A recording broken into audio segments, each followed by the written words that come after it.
Hello, everyone. Welcome back to today's story. In this episode, we witness a powerful turning point in James's family, one shaped not by anger or confrontation, but by honesty, love, and a difficult conversation between husband and wife. After years of resistance, Mr. Huyen is finally forced to face his deepest fear, losing his son. Through Mrs. Huyen's pain, her unwavering protection of James, and her sincere words about Diep, a long-standing conflict slowly begins to unravel. What follows is not just a father's decision, but a moment of emotional surrender. Stay until the end to see how understanding replaces control and how letting go becomes the greatest act of love. And don't forget to subscribe to help us reach 10,000 subscribers. Your support means the world to us. The living room is dim, lit only by a single yellow bulb that casts long, tired shadows across the walls. Mr. Huyen sits on the edge of the wooden sofa, his shoulders heavy, his hands clasped together as if holding on to something invisible. Across from him, Mrs. Huyen stands still, her face calm on the surface, but her eyes tell a different story. 20 years of marriage have taught her how to read every silence, every pause, and tonight, the silence feels sharper than ever. She breaks it first, asking about the construction project he recently finished, about the money he poured into the company. Her voice is steady, almost casual, but then it shifts. Her question turns toward James. How long has it been since they last heard from him properly? Why are his calls always rushed, his messages vague? A mother's instinct has been restless for weeks, and tonight it refuses to stay quiet. Mr. Huyen leans back slightly, forcing a faint smile. He says James is just busy, enjoying his time, figuring out life like any young man should. But his eyes drift away as he speaks, landing on the window instead of his wife. That small movement is enough. Mrs. Huyen's chest tightens. "Don't lie to me anymore," she says softly, but the words land with weight. She takes a step closer, her voice trembling now. She reminds him of the past, of the years when they had nothing. Back then, his family opposed their marriage too. They said she would only bring hardship, that love couldn't fill an empty pot. Yet she married him anyway, believing that if two people stood together, they could endure anything. So why, she asks, does he now stand in the way of James and Diep? Why repeat the same pain? Mr. Huyen remains silent, jaw clenched. Mrs. Huyen's emotions finally spill over. She tells him about the dream that has been haunting her. In it, he and James are pulling on the same rope, faces strained, neither willing to let go. The rope burns their hands, yet they keep pulling harder, until suddenly he shoves James down. Their son falls into the mud, his clothes soaked, his pride crushed. She wakes up every time with her heart pounding, terrified that the dream is more than imagination. Her voice cracks as she speaks. She says the dream feels too real, too heavy, as if it's a warning. She looks straight at him now, tears sliding down her cheeks. If he has truly hurt James, if he has pushed their son to the ground in real life, then she cannot forgive him. She would rather leave than watch her child suffer. The room goes completely still. Even the ticking clock seems to fade into the background. Mr. Huyen finally lowers his head, the weight of her words pressing down on him. The rope from her dream seems to tighten around his chest. For the first time, fear flickers across his face. Not fear of losing control, but fear of losing everything. Mrs. Huyen exhales shakily. She looks at the man she has shared her life with, remembering the simpler days when love felt enough. Tonight, that memory hurts more than it comforts. She wipes her tears, standing firm. If it comes to choosing, she will always choose her son. Morning arrives quietly at Diep's house, sunlight filtering through the curtains and landing softly on the floor. Diep sits on the mat beside little Nai, watching the child carefully stack colorful building blocks into uneven towers. The room feels warm, peaceful on the surface, yet something fragile lingers beneath it. Nhi suddenly looks up and asks why her afternoon class was canceled again. Then, in a smaller voice, she mentions James. He promised he would come see her, she says, but he didn't. He promised last time too. Her lips pout slightly, disappointment clear in her eyes. Diep's heart sinks. She pulls Nhi closer, brushing a strand of hair from her forehead. She explains gently that James is busy working, trying to earn money, trying to build a future. She praises Nai for being such a good, understanding child, hoping her words can patch the small crack forming in Nai's heart. But Nai frowns. She asks if maybe James doesn't come because she was naughty. Maybe she talked too much or didn't listen well enough. Maybe that's why adults leave. Diep quickly shakes her head, her voice firm but kind. No, she says. Nai is a wonderful child. None of this is her fault.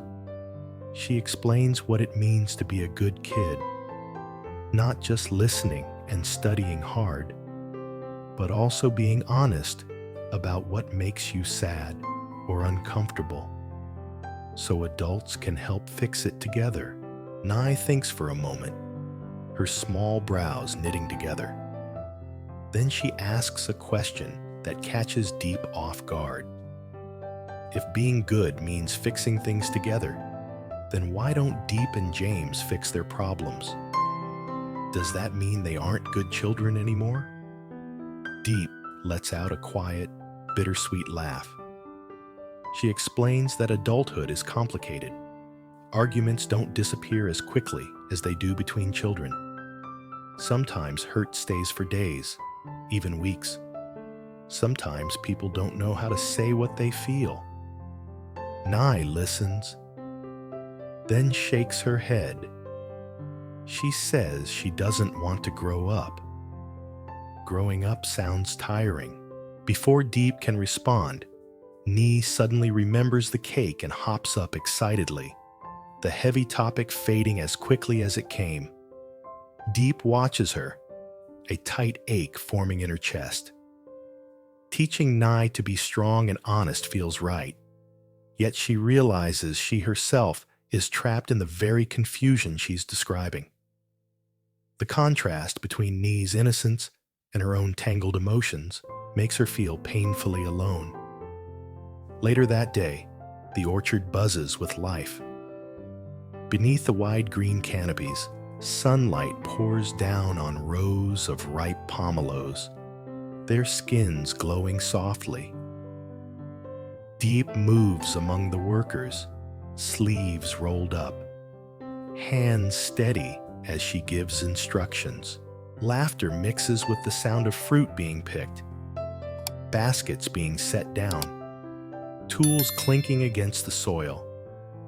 They talk about yields, about how this year's income might reach nearly 100 million. Someone jokes about finally fixing their roof.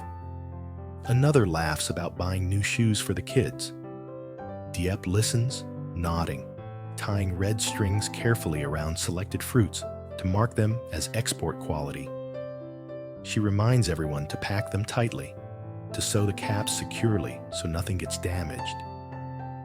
Everyone helps, young and old alike. Even the elders join in, offering advice, while the children race around searching for the most fragrant fruit. For a while, Diep's worries fade. Her hands stay busy, her smile genuine. The simple rhythm of work gives her a sense of balance she's been missing. As the sun softens and the group gathers under the eaves to rest, Diep brings out a small table and a plate of freshly steamed cake. She blows gently on a piece before handing it to Nai, warning her to be careful, not to burn her tongue. Nai giggles, sniffing the fragrant steam before taking a cautious bite. Diep tells her she'll take her to school for just one session today and pick her up in the evening. She praises her again for listening so well, then turns to settle wages with the workers. In that quiet moment, watching Ni eat happily, Diep feels a surge of affection and regret all at once. James's broken promises weigh on her heart, but she pushes the thought aside, focusing on the warmth right in front of her. She hugs Nai gently, holding on a second longer than usual, as if trying to pass along all the strength she wishes she had herself. That night, after the tears have dried and the house has gone quiet, Mr. Huyen sits alone at the dining table. The yellow bulb still hums softly above him, but the air feels different now, lighter, yet filled with unease. Mrs. Huyen brings him a cup of warm tea and places it down without a word. She doesn't sit immediately. Instead, she stands behind him, resting her hands gently on his shoulders. "You're afraid," she says calmly. It isn't a question. Mr. Huyen exhales, his shoulders sagging under her touch. For the first time in years, he admits it. He tells her he's afraid James will repeat his mistakes, afraid love will blind him the way it once blinded himself. He talks about pride, about control, about believing he knows what's best simply because he is the father. Mrs. Huyen listens quietly. Then she leans forward, her voice steady but firm. She reminds him that James is not a reflection of his past. Diep is not her younger self. Times have changed, but love, she says, is still the same. If they keep pulling that rope, like in her dream, one of them will fall, and it will be their son. She tells him about Diep, about the way she takes care of Nai, about the orchard work, about her patience and kindness. Diep doesn't ask for luxury or shortcuts. She works with her hands and carries responsibility without complaint. That girl, Mrs. Huyen says, has more strength than you think, and she loves James sincerely. Mr. Huyen remains silent, staring into the tea as steam curls upward. He thinks of the countless nights James spent studying, the determination in his eyes when he spoke about building a future. He remembers being that age, stubborn, hopeful, desperate to prove himself. The realization hits him slowly. He has been standing in James's way, not because Diep is wrong, but because he is afraid of losing authority. "If I let go," he murmurs, "what if everything falls apart?" Mrs. Huyen finally moves to sit across from him. She reaches for his hand. "If you don't let go," she says gently, "you might lose your son." The words sink deep. That night, Mr. Huyen barely sleeps. The next morning, he asks Mrs. Huyen for James's address. She looks at him in surprise. Then relief flickers across her face. Without saying much, she hands him the piece of paper she's kept hidden in a drawer. It's as if she's been waiting for this moment. Mr. Huyen doesn't announce his plans. He simply puts on his jacket and leaves the house early, the morning air cool against his skin. Each step feels heavy, but also necessary. When he arrives, James is stunned to see him standing at the door. For a moment, neither speaks. Years of tension hang between them, thick and uncomfortable. Finally, Mr. Huyen clears his throat and asks to come in. They sit across from each other, mirroring the way he and Mrs. Huyen did the night before. James braces himself, expecting another argument, another lecture. Instead, his father surprises him. "I spoke with your mother," Mr. Huyen says quietly, "and I listened." James blinks, unsure if he heard correctly. Mr. Huyen admits his mistakes without excuses. He says he tried to control James's life because he was afraid of seeing his son struggle, afraid of being powerless. He pauses, swallowing hard, then continues. He says he has watched Diep from afar, heard stories about her work, her patience, her resilience. He can no longer deny her sincerity. "I won't stand in your way anymore," he says. "If you truly want to marry Diep, I agree." The words hit James like a wave. His eyes redden instantly. He stands up, bowing deeply, his voice shaking as he thanks his father. Years of resentment dissolve into a single, overwhelming emotion: relief. Mr. Huyen stands as well, placing a hand on James's shoulder. "Marriage isn't easy," he adds. "Once you choose it, you must protect it. I won't pull that rope anymore." News spreads quickly. When Diep hears, she freezes, unable to process it at first. She asks James to repeat himself, her hands trembling. When it finally sinks in, tears spill down her cheeks. Not tears of victory, but of release.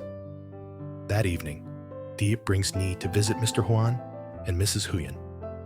The atmosphere is tense at first, but polite. Diep bows respectfully, her posture humble, her words careful. She thanks them for giving her and James a chance. Mrs. Huyen pulls her into a gentle embrace, whispering that she's proud of her. Mr. Huyen watches quietly. He notices the way Diep keeps checking on Nai, the way she listens more than she speaks. Something in his chest loosens. Later, as Nai plays in the corner, Mr. Huyen approaches Diep. His voice is stiff, but sincere. He apologizes, not with long explanations, but with honesty. He admits he judged too quickly, let fear cloud his judgment. Diep bows again, saying she understands, that she never blamed him for worrying about his son. In that moment, an invisible wall finally crumbles. The family sits together for dinner, the first time in a long while without tension hanging over every word. Laughter returns slowly, awkward at first, then genuine. Nai proudly announces she finished her cake earlier without burning her tongue, earning smiles all around. As the night winds down, Mr. Huyen watches James and Diep side by side, their hands brushing unconsciously. He thinks of the rope from Mrs. Huyen's dream and realizes something important. Letting go doesn't mean losing. Sometimes it means allowing love to stand on its own. When they leave, Mrs. Huyen stands beside him at the door. "You did the right thing," she says softly. Mr. Huyen nods, feeling a peace he hasn't known in years. For the first time, he isn't guarding the future. He's trusting it.